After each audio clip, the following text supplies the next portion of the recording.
Hi everyone, welcome back to my channel. So today I'm going to be talking about a very important element in the blended learning environment. Last week I talked about how we can really promote connections with our students, with other colleagues, with our whole school community. And this week I'm going to be talking about how we can actually promote collaboration, which is a very important element in the blended learning environment. So if you're interested in hearing my thoughts about blended learning and how we can promote collaboration, then please keep on watching. Okay, so I've been holding some 3-hour live summits recently to different educators around the world, and I've held 2 so far. I'm going to hold another one for the Americas region, so we want to be able to include all the different time zones, and I wanted to share with you some of the really wonderful ideas that I received about how to promote collaboration in the blended learning environment.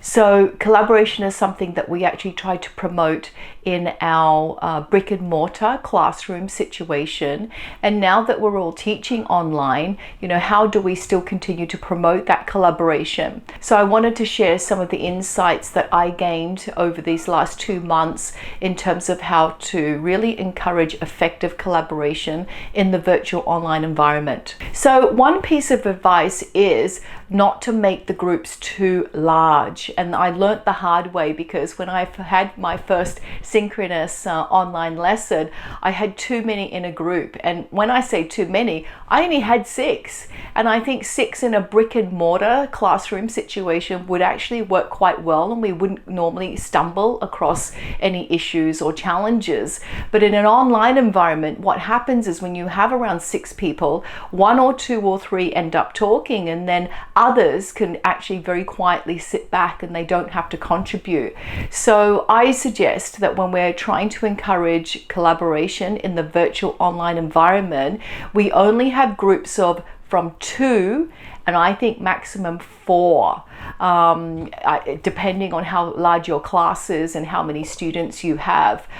2 is a great opportunity for think, pair and share if you're in a face-to-face synchronous lesson, and I think a group of 3 or 4 allows everyone to be able to participate and contribute when they're actually in their breakout rooms. Now, the other bit of advice that I want to share in terms of collaboration is that in the asynchronous learning opportunities that you're going to be providing for your students, try to allocate a thinking partner to each of your students in your class.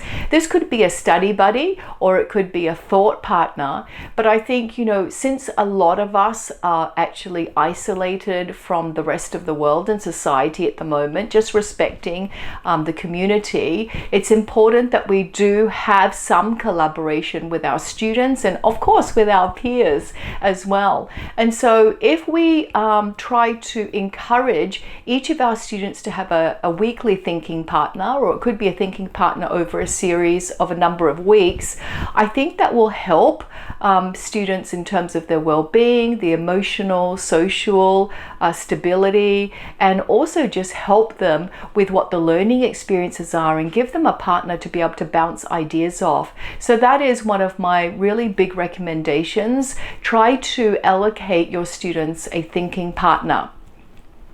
Now, I was asked, how do you allocate the students into pairs?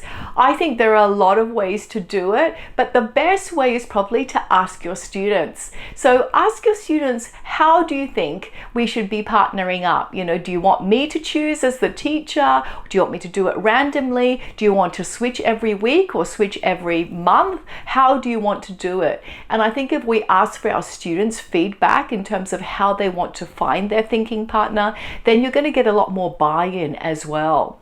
So some of the other ways that I wanted to share with you from my live summit last time were absolutely insightful and really valuable. So I'm just going to read some of them out to you.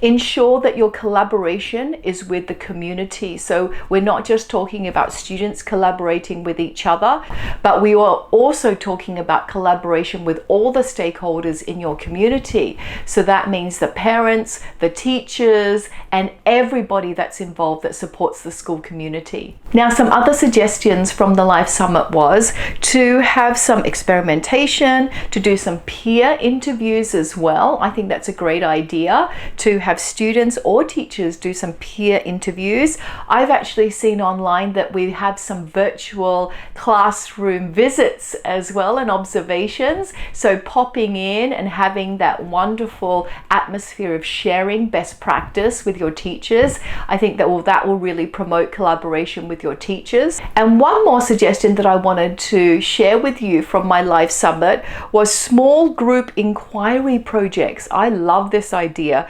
Probably, with older students, maybe co-construct some products. So we're really rethinking about what assessment should look like now. We've had the shackles of those standardized tests removed, and now hopefully we can just nurture a love of learning with our students for the sake of learning. Okay, so my next video, I'm going to unpack more of the elements that are really important in a blended learning environment.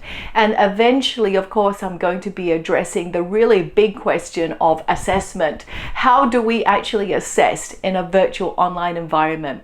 So thank you so much for joining me this week, and I really hope to see you next time. Please stay safe and healthy, everyone. Take care. Bye.